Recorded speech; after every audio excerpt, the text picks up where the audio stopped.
सभी को जय श्री कृष्ण। मैं सुषमा गुप्ता। आज मैं श्रीमद् भागवत गीता का 13वां अध्याय शुरुआत करने जा रही हूँ। ये प्रथम स्कंद का 13वां अध्याय है, जिसका हिंदी में अनुवाद मैं आपको हर वीडियो में सुनाती हूँ। तो मैं शुरू करने जा रही हूँ। विदुर जी के उपदेश से धृतराष्ट्र और गांधारी का वन में जाना। आज का अध्याय का शीर्षक है ये। सूत जी कहते हैं, विदुर जी तीर्थ यात्रा में महर्षि मैत्रेय से आत्मा का ज्ञान प्राप्त करके हस्तिनापुर लौट आए। उन्हें जो कुछ जानने की इच्छा थी वह पूर्ण हो गई। विदुर जी ने मैत्रेय ऋषि से जितने प्रश्न किए थे उनका उत्तर सुनने के पहले ही श्री कृष्ण में अनन्य भक्ति हो जाने के कारण वे उत्तर सुनने से उपराम हो गए। शौनक जी अपने चाचा विदुर जी को आया देख धर्मराज युधिष्ठिर, उनके चारों भाई धृतराष्ट्र, युयुत्सु, संजय, कृपाचार्य, कुंती, गांधारी, द्रौपदी, सुभद्रा, उत्तरा, कृपि तथा पांडव परिवार के अन्य सभी नर नारी और अपने पुत्रों सहित दूसरी स्त्रियां सबके सब बड़ी प्रसन्नता से मानो मृत शरीर में प्राण आ गया हो ऐसा अनुभव करते हुए उनकी अगवानी के लिए सामने गए। यथायोग्य आलिंगन और प्राणामादि के द्वारा सब उनसे मिले और विरह जनित उत्कंठा में कातर होकर सबने प्रेम के आंसू बहाए। युधिष्ठिर ने आसन पर बैठाकर उनका यथोचित सत्कार किया। जब वे भोजन करके एवं विश्राम करके सुखपूर्वक आसन पर बैठे थे, तब युधिष्ठिर ने विनय से झुककर सबके सामने ही उनसे कहा। युधिष्ठिर ने कहा, चाचा जी, जैसे पक्षी अपने अंडों को पंखों की छाया के नीचे रखकर उन्हें सेते और बढ़ाते हैं, वैसे ही आपने अत्यंत वत्सल से अपने कर कमलों की छत्र छाया में हम लोगों को पाला पोसा है। ये युधिष्ठिर अपने चाचा जी से कह रहे हैं। बार बार आपने हमें हमारी माता को विष दान और लाक्षागृह के दाह आदि विपत्तियों से बचाया है। क्या आप कभी हम लोगों को भी याद करते हैं? ये युधिष्ठिर पूछ रहे हैं अपने चाचा जी से कि आप हमको कभी याद करते भी हैं कि नहीं। तो आपने पृथ्वी पर विचरण करते समय किस वृत्ति से जीवन निर्वाह किया? आपने पृथ्वी तल पर किन किन तीर्थों और मुख्य क्षेत्रों का सेवन किया? प्रभु, आप जैसे भगवान के प्यारे भक्त स्वयं ही तीर्थ स्वरूप होते हैं।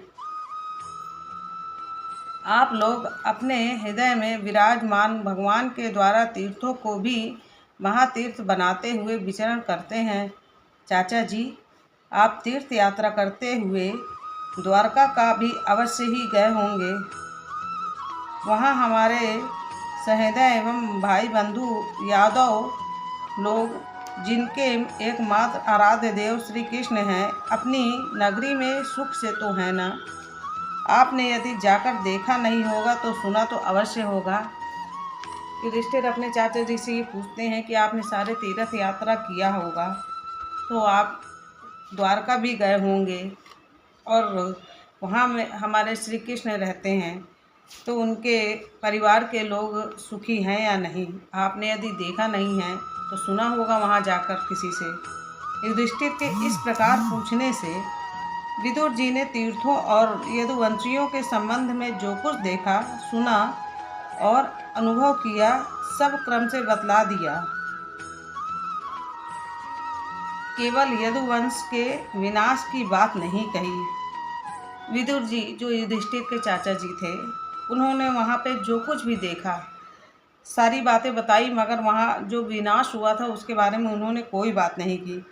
करुण हृदय विदुर जी पांडवों को दुखी नहीं देख सकते थे, इसलिए वो विनाश की बातें नहीं बताए। इसलिए उन्होंने वह अप्रिय एवं असाध्य घटना पांडवों को नहीं सुनाई, क्योंकि वह तो स्वयं ही प्रकट होने वाली थी। पांडव विदुर जी का देवता के समान सेवा कर सत्कार करते थे। वे कुछ दिनों तक अपने बड़े भाई धृतराष्ट्र की कल्याण कामना से सब लोगों को प्रसन्न करते हुए सुखपूर्वक हस्तिनापुर में ही रहे। तो साक्षात धर्मराज थे, विदुर जी तो साक्षात धर्मराज थे।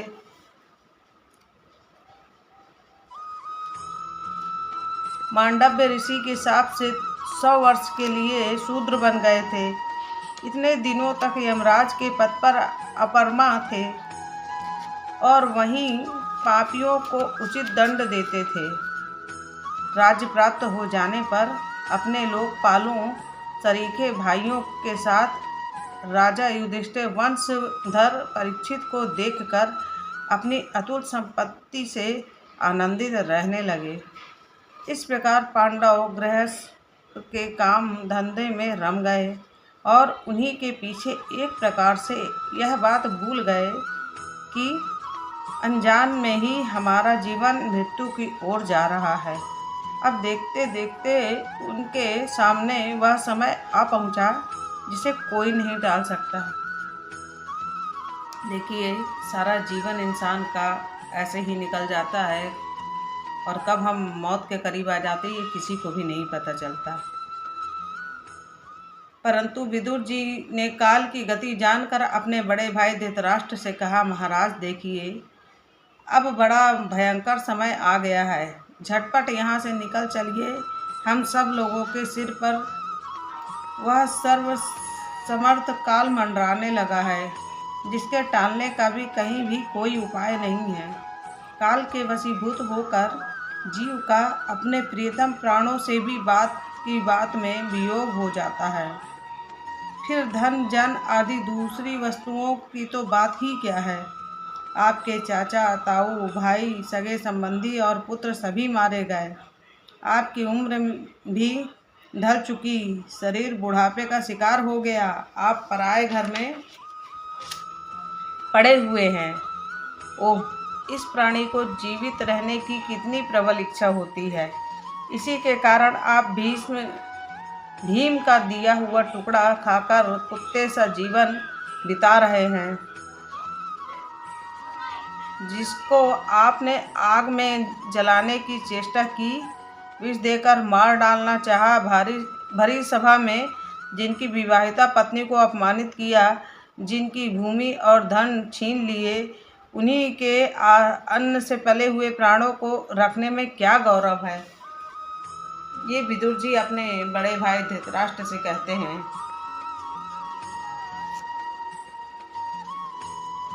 आपके अज्ञान की तो हद हो गई कि अब भी आप जीना चाहते हैं, परंतु आपके चाहने से क्या होगा। पुरानी वस्त्र की तरह बुढ़ापे से गला हुआ आपका शरीर आपके ना चाहने पर भी छीड़ हुआ जा रहा है। अब इस शरीर से कोई स्वार्थ साधने वाला नहीं है।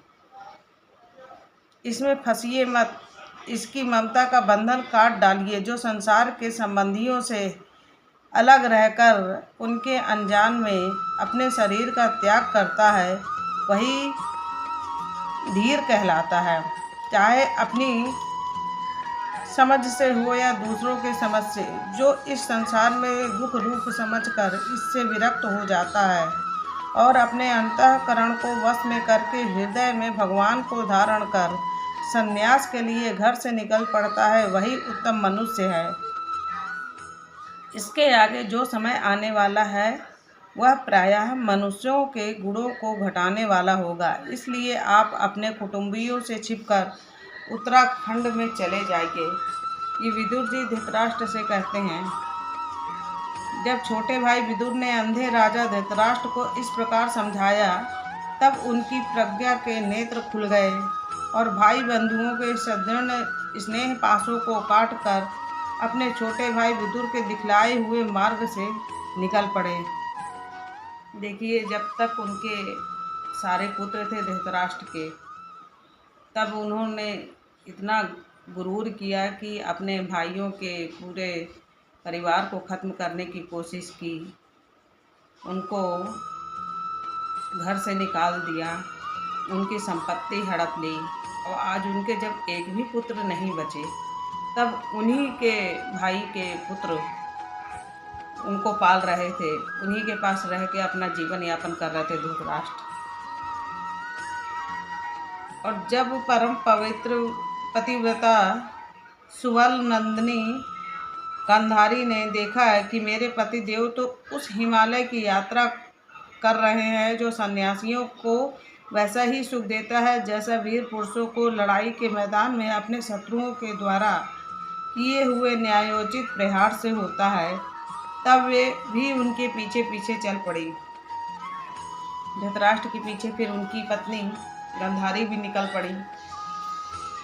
अजातशत्रु युधिष्ठिर ने प्रातःकाल संध्या वंदन तथा अग्निहोत्र करके ब्राह्मणों को नमस्कार किया और उन्हें तिल, गौ, भूमि और सुवर्ण का दान दिया। इसके बाद जब वे गुरुजनों की चरण वंदना के लिए राजमहल में गए, तब उन्हें धृतराष्ट्र, विदुर और गांधारी के दर्शन नहीं हुए। युधिष्ठिर ने उदग्नि चित्त होकर वहीं बैठे हुए संजय से पूछा, संजय, मेरे वे वृद्ध और नेत्रहीन पिता धृतराष्ट्र कहाँ हैं? पुत्र शोक से पीड़ित दुखिया माता गांधारी और मेरे परम हितैषी चाचा विदुर जी कहाँ चले गए? ताऊ जी अपने पुत्रों और बंधु बांधव के मारे जाने से दुखी थे। मैं बड़ा मंदबुद्धि हूँ, कहीं मुझसे किसी अपराध की आशंका करके वे माता गांधारी सहित गंगा जी में तो नहीं कूद पड़े। देखिए, धृतराष्ट्र बड़ी चिंता कर रहे हैं जब उनको अपने घर में नहीं पाया तो, कि वो कहीं गंगा जी में तो नहीं कूद गए अपने पुत्रों के मृत्यु के शोक में जाकर। जब हमारे पिता पांडु की मृत्यु हो गई थी और हम लोग नन्हे नन्हे बच्चे थे, तब इन्हीं दोनों चाचाओं ने बड़े दुखों से हमें बचाया था। वे हम पर बड़ा प्रेम रखते हैं। हाय, वे यहाँ से कहाँ चले गए? देख लीजिए, युधिष्ठिर जी कह रहे हैं कि जब हमारे पिताजी नहीं रहे तो इन्हें चाचा ने हमको पाला था। उनके साथ उन्होंने कितना छल किया, कितना उनके साथ दुर्व्यवहार किया, उनकी पत्नी का अपमान किया भरी सभा में। उसके बावजूद भी उन्हें उस बात का कोई शिकायत नहीं थी उनसे। वो ये देख रहे थे कि उन्होंने हमारे लिए क्या किया। सूत जी कहते हैं, संजय अपने स्वामी धृतराष्ट्र को ना पाकर कृपा और स्नेह की विकलता से अत्यंत पीड़ित और विरहातुर हो रहे थे। वे युधिष्ठिर को कुछ उत्तर ना देकर सके। फिर धीरे धीरे बुद्धि के द्वारा उन्होंने अपने चित्त को स्थिर किया, हाथों से आंखों के आंसू पोंछे और अपने स्वामी धृतराष्ट्र के चरणों का स्मरण करते हुए युधिष्ठिर से कहा। संजय बोले, कुरुकुल नंदन, मुझे आपके दोनों चाचा और गांधारी के संकल्प का कुछ भी पता नहीं है। महाबाहु, मुझे तो उन महात्माओं ने ठग लिया। संजय इस प्रकार कह ही रहे थे कि तुम्बुर के साथ देवर्षि नारद जी वहां आ पहुँचे। महाराज युधिष्ठिर ने भाइयों सहित उठकर उन्हें प्रणाम किया और उनका सम्मान करते हुए बोले। युधिष्ठिर ने कहा, भगवान, मुझे अपने दोनों चाचाओं का पता नहीं लग रहा। न जाने वे दोनों और पुत्र शोक से व्याकुल तपस्विन माता गांधारी यहाँ से कहाँ चले गए? भगवान, अपार समुद्र में कर्णधार के समान ही आप ही हमारे पारदर्शक हैं। तब भगवान के परम भक्त भगवतमय देवर्षि नारद ने कहा, धर्मराज, तुम किसी के लिए शोक मत करो, क्योंकि यह सारा जगत ईश्वर के वश में है। सारे लोक और लोकपाल विवश होकर ईश्वर को ही आज्ञा का पालन कर रहे हैं, ईश्वर की ही आज्ञा का पालन कर रहे हैं। वही एक प्राणी को दूसरे प्राणियों से मिलाता है और वही उन्हें अलग करता है। जैसे बैल बड़ी रस्सी में बंधे और छोटी रस्सी में नथे रहकर अपने स्वामी को का भार ढोते हैं, उसी प्रकार मनुष्य भी वर्णाश्रमादि अनेक प्रकार के नामों से भेद रूप रस्सी में बंधकर ईश्वर की ही आज्ञा का अनुसरण करते हैं।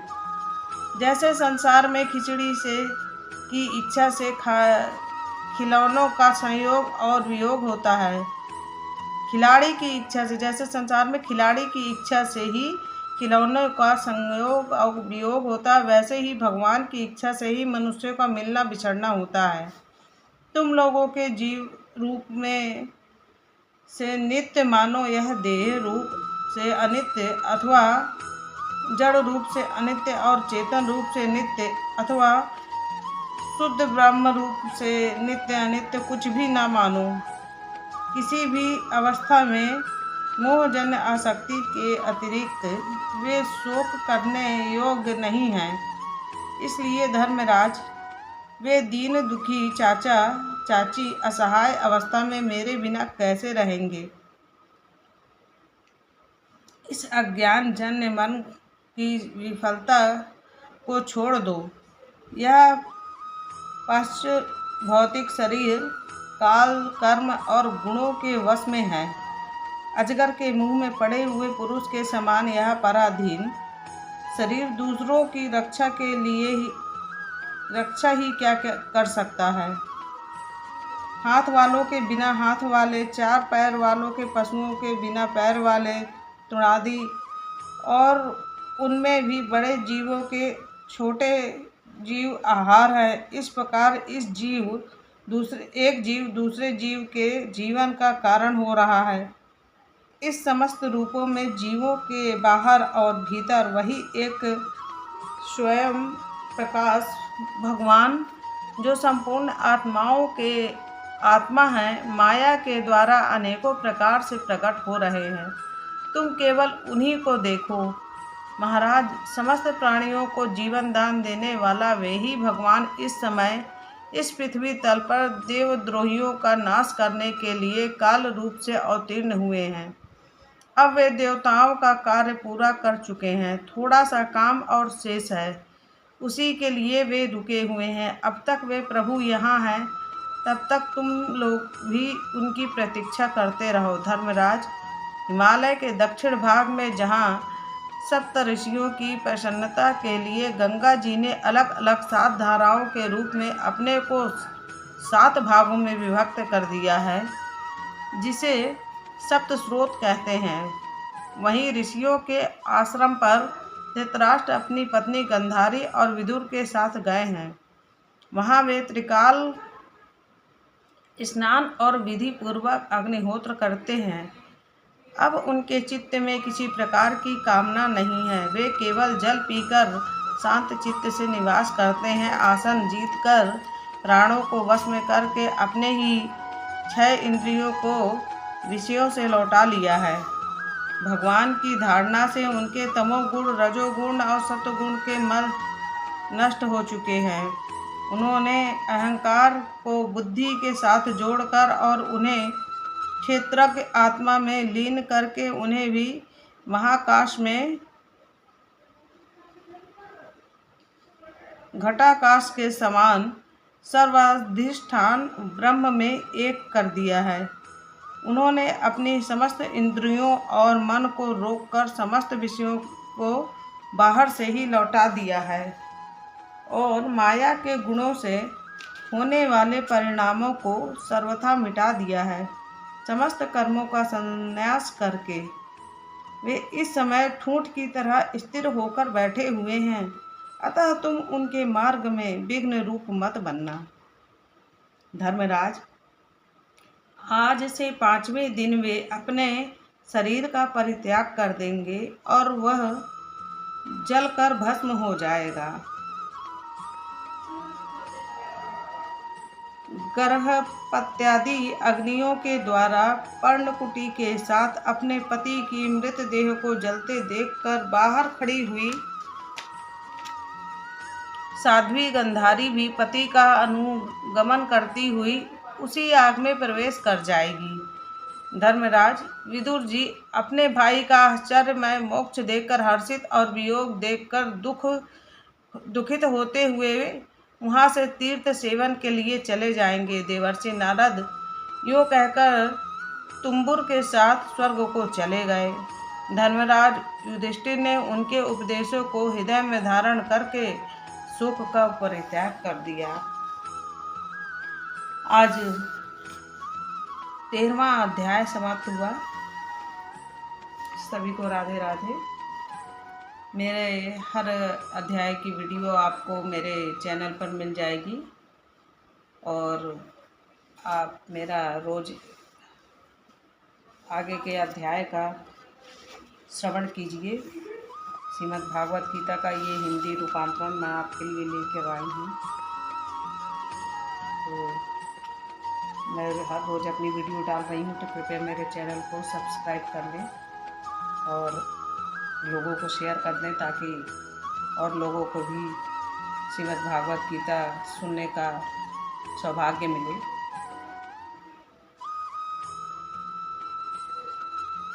इसी के साथ मैं श्रीमद् भागवत गीता का आज 13वां अध्याय समाप्त करती हूँ। सभी को राधे राधे। जय श्री कृष्ण।